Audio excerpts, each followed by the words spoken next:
Departamento de Estado dos Estados Unidos anunciou, agora há pouco, que vai classificar as facções criminosas brasileiras, primeiro Comando da Capital, PCC, e o Comando Vermelho, CV, como organizações terroristas estrangeiras. A decisão faz parte da estratégia do governo do presidente Donald Trump de endurecer o combate ao crime organizado internacional e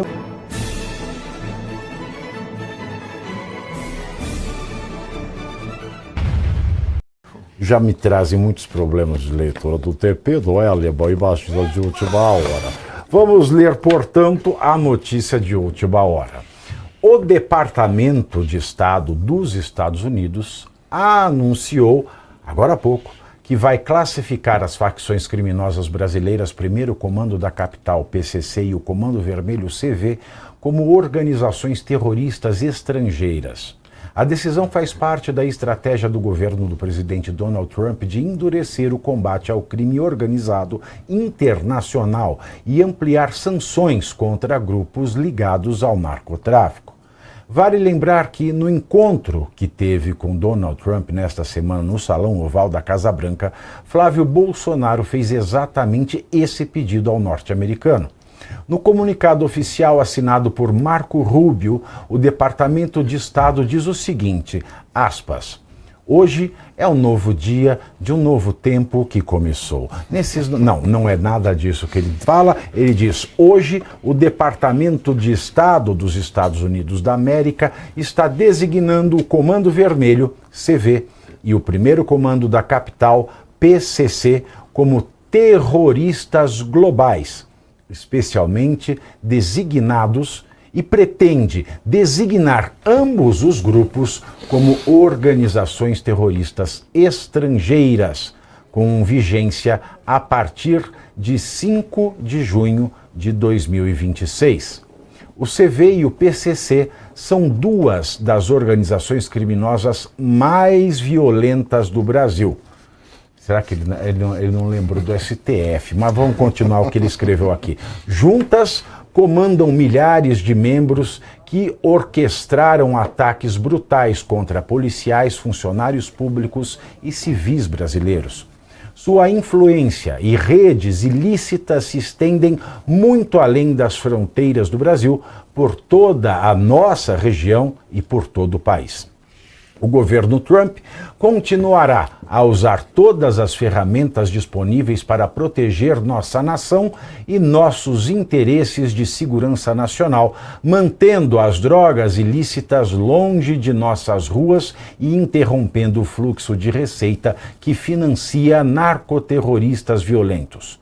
A ação tomada hoje pelo Departamento de Estado demonstra ainda mais o compromisso inabalável do governo Trump em desmantelar cartéis e organizações criminosas em nossa região e garantir a segurança do povo americano. As medidas tomadas hoje estão em conformidade com a seção 219 da Lei de Imigração e Nacionalidade e com a Ordem Executiva 13.224. As designações de organizações de transporte estrangeiro, FTO, na sigla em inglês, entram em vigor após a publicação no Diário Oficial Federal. Fecho aspas.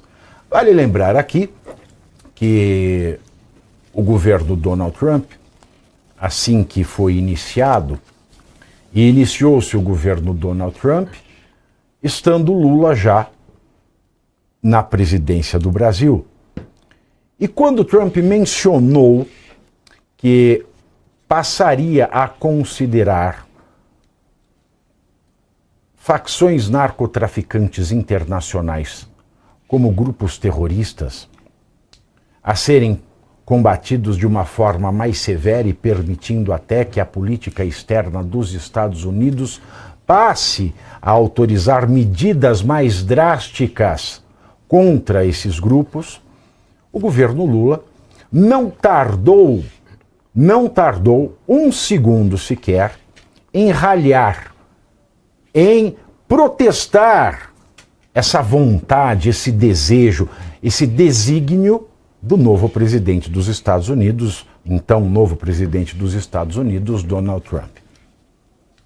Dizia-se que era um absurdo, dizia-se que as narcofacções não eram terroristas porque eles não provocavam atos de terror motivados por atos discriminatórios, motivados por preconceito discriminatório. E até mesmo o secretário de Segurança Pública deste governo, o Sarrubo, que para mim, que depois dessa fala se tornou o sabugo enfiado no cofre do brasileiro, até o talinho de folha que o sabugo tem, ele dizia, não, isso é impossível, porque a lei brasileira, ela fala, não fala em drogas, ela fala em ideologia, discriminação, coisa. Ora, a lei. Antes da lei nós temos a gramática. Ó, sabugo! E a gramática diz que o terror, talvez vocês não conheçam a gramática. O terror é um medo extremado. É um medo tão angustiante que paralisa os desígnios de vida de uma pessoa. É um terror, é um pavor tão angustiante que faz com que as pessoas saibam que elas não podem viver a vida gozando dos seus direitos.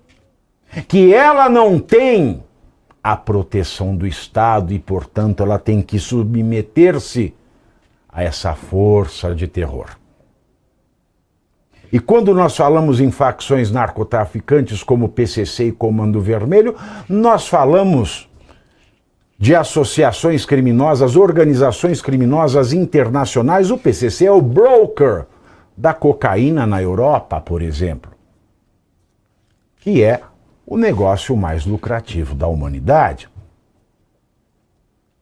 É o PCC que permite a distribuição da droga que é produzida aqui na América Andina.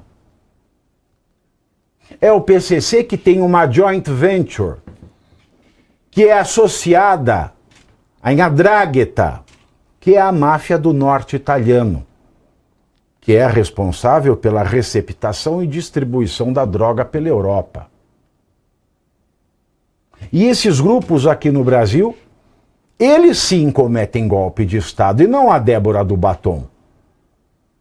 Quem diz que a Débora do Batom cometeu golpe de Estado é que é golpista. No mínimo, um golpista da gramática, um golpista da inteligência. Quem diz que escrever com batom uma frase dita pelo presidente da corte é golpe de Estado, ou é muito burro, ou é muito vagabundo, ou é muito diabólico, ou é vagabundo, diabólico e burro. Portanto, aquele ser careca com cheiro de enxofre, chifres e rabinho, o nosso Mussolini da Moca, não sei se é burro, não sei se é satânico, não sei se é ignorante, não sei se ele é tudo isso misturado, mas quando a gente pensa nisso como golpe de Estado, a gente está sendo levado a erro, a engano, a burrice. Golpe de Estado é atentar contra o Estado.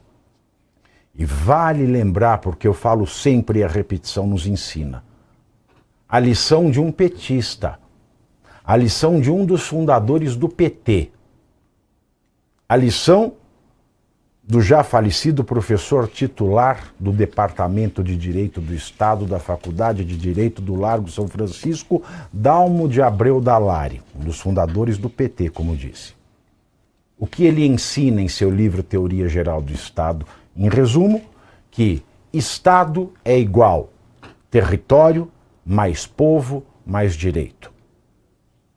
No Rio de Janeiro, nós temos estatísticas que dizem que 70% do território fluminense é dominado pelo narcotráfico. Aqui em São Paulo, o PCC domina áreas em que o Estado não pode entrar sem a autorização dessa facção narcotraficante. E não só, o PCC também é conhecido como, mundialmente conhecido como, e não é novidade para ninguém, o síndico do narcogarimpo na Amazônia. E nessas regiões, portanto, nesses pedaços grandes, significativos do território brasileiro, do Estado, portanto, eles aplicam contra o povo que está neste território, e uma parcela do povo brasileiro continua sendo o povo brasileiro, aplicam um regramento que é adverso ao direito do Estado. Portanto, o PCC e Comando Vermelho, eles aniquilam território, submetem povo e também negam o direito. Portanto, é o golpe de Estado completo. Não vê quem é burro, não vê quem é diabólico, não vê quem tem má fé. O Comando Vermelho e o PCC fazem tal coisa. Isso é terrorismo, isso é golpe de Estado.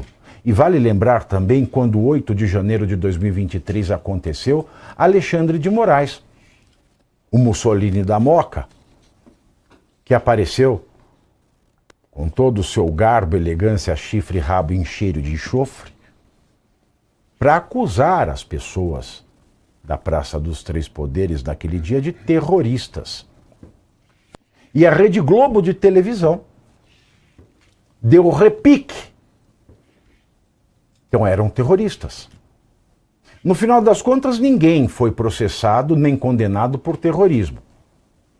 Mas foram julgadas, prejulgadas como terroristas pelo Alexandre de Moraes, que sequer poderia falar tal coisa, e a Rede Globo de televisão falou sem nenhum problema que eram terroristas. Mas a Jovem Pan, eu lembro que no dia 8 de janeiro de 2023, quem estava no plantão da Jovem Pan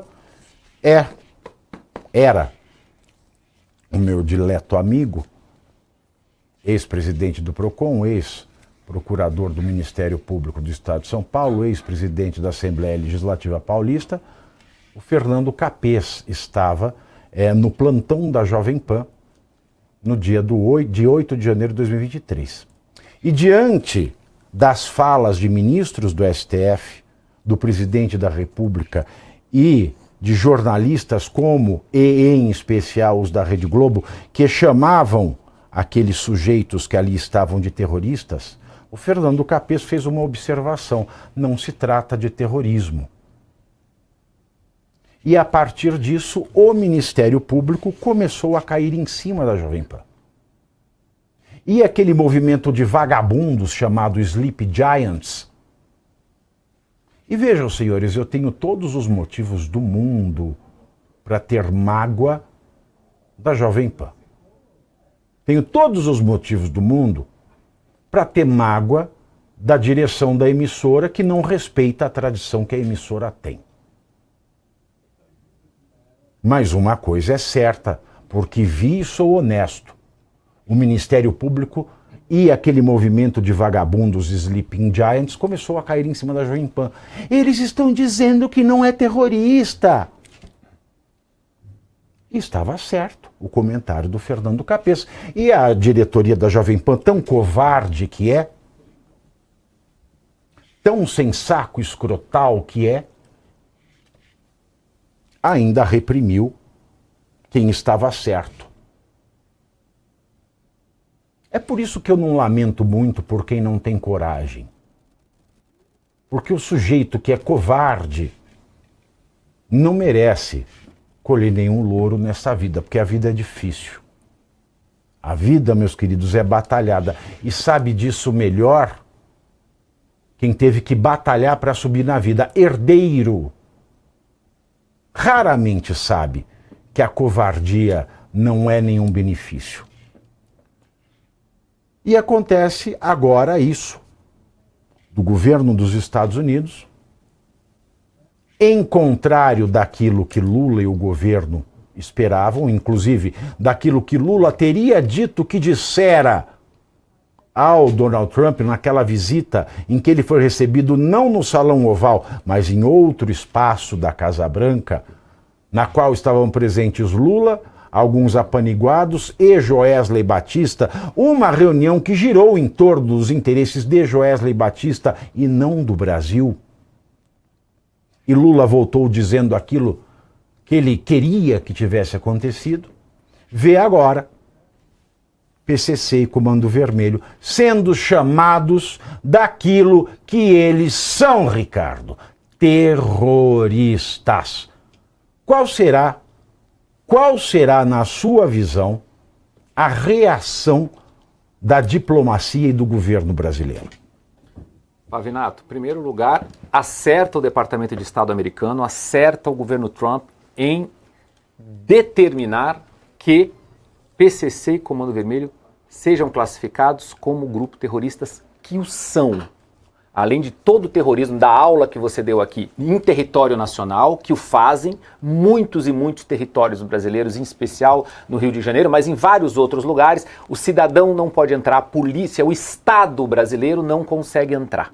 Há poucos dias, a cidade de Salvador, a cidade mais rica do Nordeste brasileiro, tinha toque de recolher. O cidadão vivia com medo, o cidadão vivia aterrorizado. Vivia não, vive aterrorizado. Então acerta o governo norte-americano. Aqui, nas entrelinhas, é uma derrota do governo Lula. O vídeo terminou, mas o debate continua todos os dias às 19h30, 7h30 da noite. Eu estou ao vivo no canal do Metrópolis, no YouTube, analisando os principais acontecimentos da política brasileira com análise afiada, clareza e, espero eu, bom humor. Quer acompanhar ao vivo? Te espero no Pavinato 7h30 no canal do Metrópolis.